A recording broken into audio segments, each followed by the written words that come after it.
Hey guys, welcome back to Altaz-Review, where we talk about the latest updates and the latest games. The new Elden Ring DLC, Shadow of the Erdtree, is taking the world by storm. Some people say it's the best DLC of all time, and others say it's the best game of all time. Especially after it took over Blood and Wine as the highest reviewed DLC of all time. Now we have the question of what really is the best DLC ever, and which DLCs have impacted gaming the most. There's expansions that add a few hours to gameplay, expand the story a little bit, or change up the whole game entirely. And then some expansions feel like a game of their own. So where does Shadow of the Erdtree stand, and how does it compare to other DLCs from the last 20 years? So let's talk more about Shadow of the Erdtree and all the other DLCs we know and love. So let's get right into it. Let's start with one of the earlier games that we know impacted gaming heavily, and especially after the DLC, we got a lot more content and a lot more out of the game overall. BioShock changed a lot of trends in gaming and introduced all new kinds of gameplay styles. BioShock changed the way we look at gameplay, maps, and story. It has some of the most impactful DLCs in all of its games. Minervas Den and Burial at Sea are some of the greatest DLCs we've ever gotten in terms of BioShock and in terms of overall gameplay. Starting with the earlier one, Minervas Den expanded on what BioShock 2 wanted to do, and it also took us back to the days of System Shock, applying the same kind of stories and ideas, but while also reusing all of BioShock 2's amazing gameplay and adding a lot to it, giving you new weapons, new abilities, and even a new map. In fact, the only complaint from Minervas Den is that it's a little too short, but given it's just a DLC, you wouldn't expect it to be too long anyways. But even in such a short time, Minervas Den had an amazing story that may even be better than the base game story. And all the amazing additions in gameplay and maps make it an even better version of BioShock 2 than the base game is compared to the first part. And while Minervas Den takes us back to an older generation by reminding us of System Shock, the DLC for BioShock Infinite, Burial at Sea, also took us back to the original BioShock. It was a great way to combine the stories and still explore the older games after so many years. Honestly, the settings of Rapture are uncomparable and they just couldn't be matched up by New Columbia in BioShock Infinite. So being able to go back to Rapture after so long and being able to use plasmids again and fight Big Daddies was a nice nostalgic feeling after so long, especially since you get to compare the gameplay from BioShock Infinite to the gameplay and settings from the older BioShock. And to that, the Burial at Sea DLC basically combined the amazing story of BioShock Infinite with the great settings of the original BioShock. So rather than just referencing to Rapture or all the old gameplay elements of the original BioShock, we get to actually experience it with the same characters from BioShock Infinite. Then we get to a more RPG setting. Bethesda and Oblivion have generally been ahead of the curve in terms of gameplay and fun game design. Fallout 4's Far Harbor DLC is one of the most expansive DLCs from all the Fallout games. It has so much gameplay, enemies, and new interactions that it's almost like a part 2 of the original game, or at least like a part 1.5. But compared to that, Skyrim's Dragonborn DLC blows it out of the water. The Dragonborn DLC adds a ton of elements that we've been begging for in the Skyrim base game. Being able to ride dragons, all kinds of new armors and new dragon types, and even an amazing story expansion that applies to the base game as well. The main villain from the Dragonborn DLC, Mirag, will occasionally show up in the base game and start stealing dragon souls or interacting with the player even before we start the DLC. And similar to Fallout 4's Far Harbor, the Dragonborn DLC adds a lot of amazing and terrifying new enemies, while also adding a lot of new factions that are very compelling and make the story feel a lot more important. The story in the Dragonborn DLC might be even better than the base game story, aside from certain characters like Paarthurnax and Alduin. But in terms of gameplay, interactions, and enemies, the Dragonborn DLC ends up being better than the base game in terms of game design. And the fact that the Dragonborn DLC lets you ride dragons after you complete it is more than enough reason to consider it one of the best DLCs of all time. And then we get to some of the big players. If we're talking about the biggest impacts, the biggest expansions, and the most amazing DLCs overall, then the Phantom Liberty can't be ignored.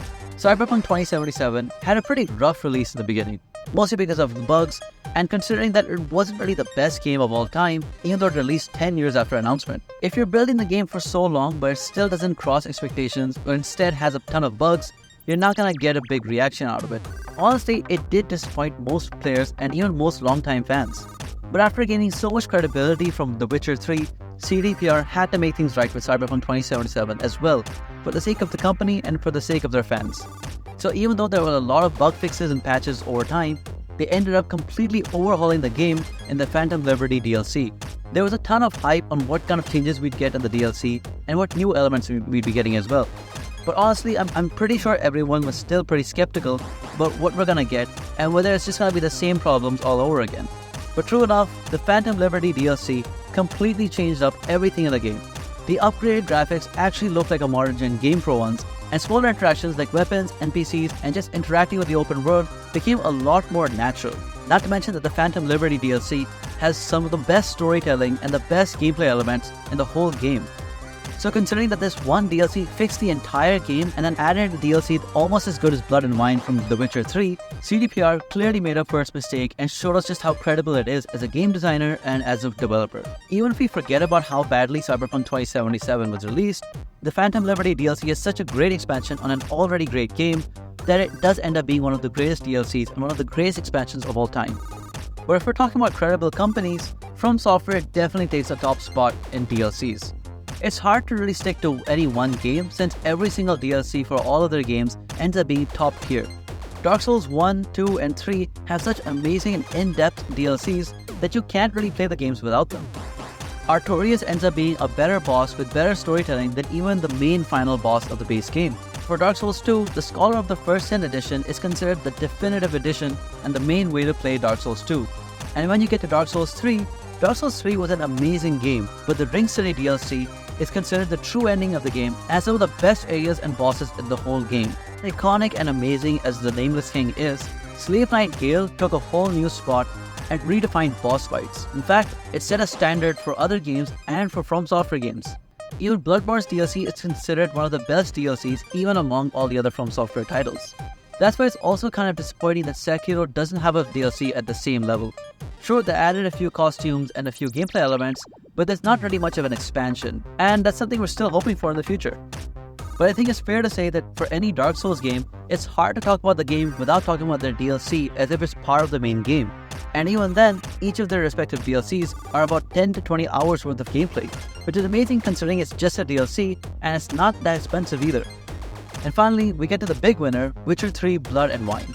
This is the DLC that everyone's comparing to, and before Shadow of the Erdtree, Blood and Wine was the highest rated DLC of all time. After its release, The Witcher 3 was considered the best game of all time, as an RPG, as an open world, and as a game overall, which requires your own decisions as well. The Witcher 3 redefined storytelling, but the open world was also so interesting. You could talk to so many people, you could interact with so many monsters, and even solve every quest however you like. Whether you go brute force, magic, or talk things through, there were so many ways to apply your abilities and choices in every situation, to the point where each individual side quest was more interesting than the main quests of other games. The Blood and Wine DLC plays like its own game, with 30 hours of gameplay, an amazing story, and vampires. There's so many amazing, unique quests in this DLC, and even expansions on the kind of weapons and armor you can get. With so many additions and such an in-depth story that connects to the base game as well, the Blood and Wine DLC kind of feels like a sequel to the base game. And given the expansions, the length of the DLC, and the way it connects to the base game, it sets a standard for how to make a DLC and how amazing a game can be when you truly put your heart into it. The Witcher 3 by itself and the Blood and Wine DLC show that the developers truly care for the game and want to add as much as possible to make the fans have fun and to enjoy the story to its fullest. Now with the Shadow of the Erdtree DLC, it looks like it's getting better ratings than even Blood and Wine from The Witcher 3.